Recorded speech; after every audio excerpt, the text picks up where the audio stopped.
But to go to a foreign country and to ask for assistance in breaking up Canada, there's an old-fashioned word for that, and that word is treason. Gang, what's up? Aaron here, Canadian Looney. Smash the like, hit subscribe. We've got David Eby right there shooting off his big pie hole about Danielle Smith saying some pretty horrendous things. He gets heavy into it.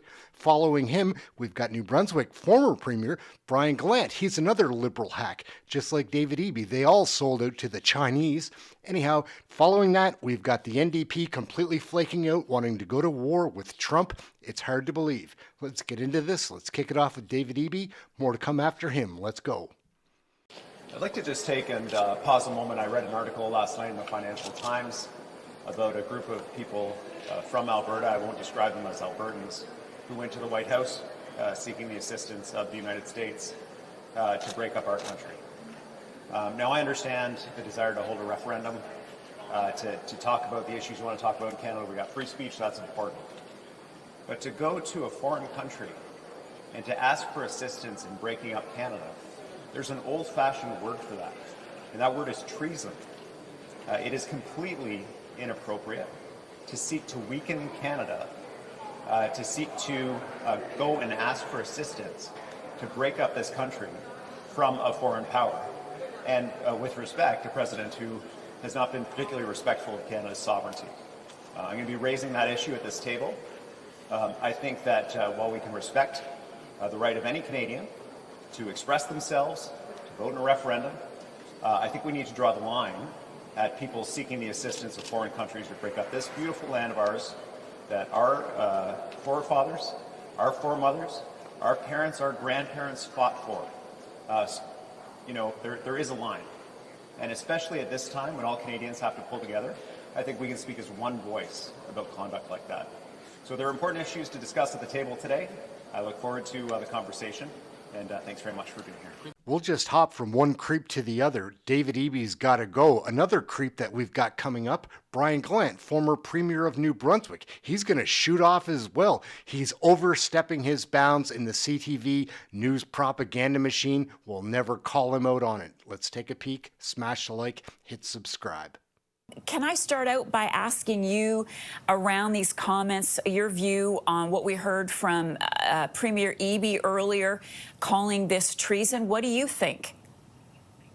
It's great to be with you, and it's quite shocking. I mean, the backdrop of the premiers getting together with the Prime Minister is somebody going to Washington during this tumultuous time with our trading partner and trying to talk about separatism, trying to get credit for that movement, and it is shocking. I won't necessarily use a very supercharged legal word, but to sort of paraphrase Premier Ford, I think it is completely unacceptable. But the other thing that hasn't been really discussed, I mean, this is breaking news, but I mean, it's completely unacceptable that the U.S. administration, that Trump, him and his administration, is completely unacceptable that they're taking these meetings.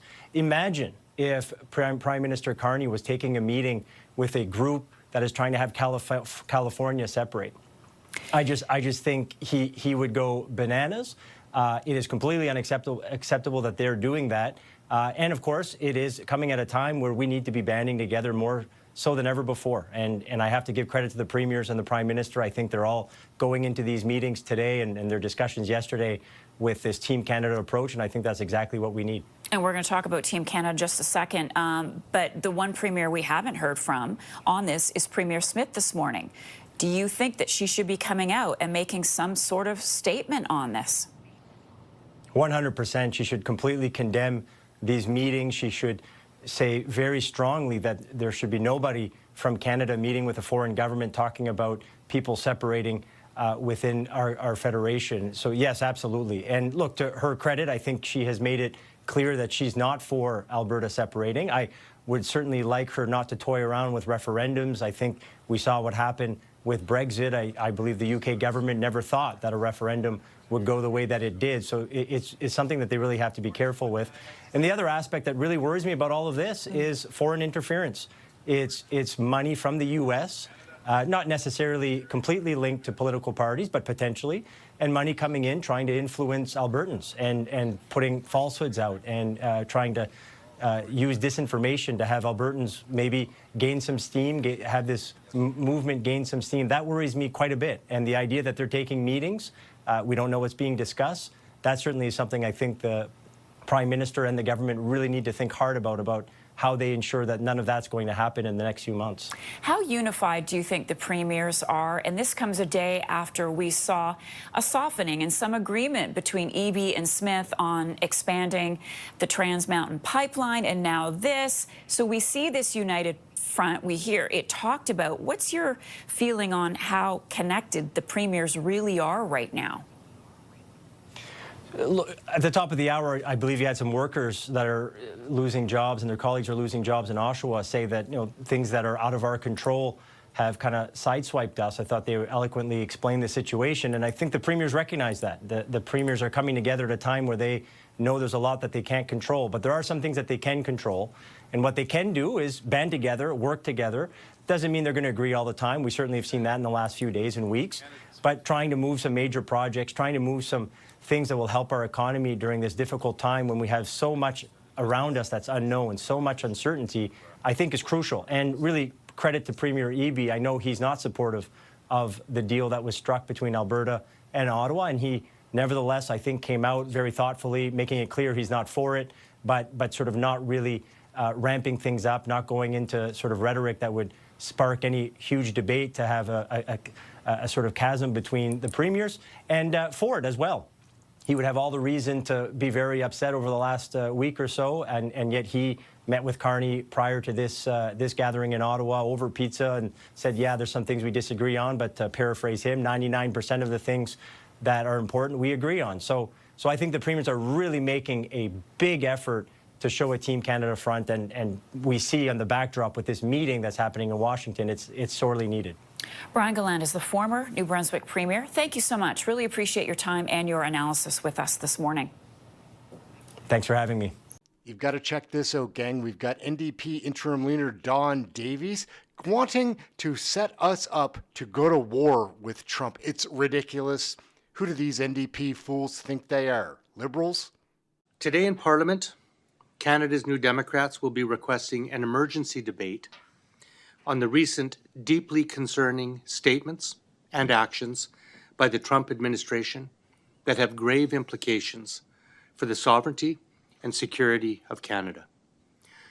On January 3rd, President Trump ordered American forces to disregard international law and core principles of national sovereignty by attacking Venezuela, a United Nations member state.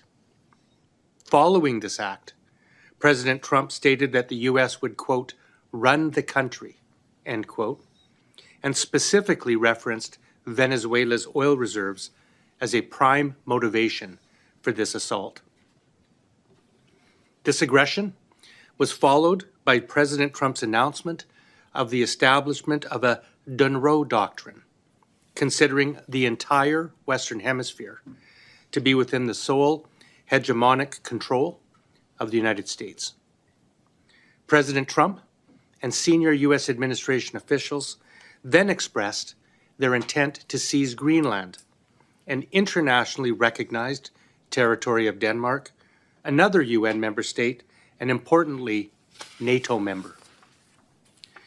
They justified this aggression by referencing Greenland's Arctic proximity, mineral reserves, and inadequate defense capacity. All of these actions and words have direct application to Canada. Indeed, they were graphically depicted in a photo from the Oval Office itself, superimposing the U.S. flag over a map of Canada. It is clear that Canada faces serious economic, political, and military threats from the Trump administration. These actions and statements constitute a new and troubling U.S. approach to security and constitute non-adherence to international norms. They follow repeated and continuing threats made to Canada since Donald Trump became president.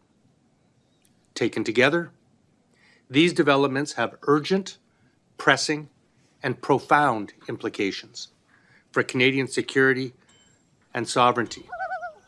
How are we ever going to get out from underneath the people that are leading our country? It is ridiculous. Leave a comment below if you have a way that we can get out of this. My name's Aaron, Canadian Looney. Thank you for watching. Get your Canadian federal politics right here. Check out one of our funny shorts. They are funny. Let me know in the comments of one of those. We'll catch you in the next video. Ciao for now. Aaron, Canadian Looney. We're out. Smash the like, hit subscribe.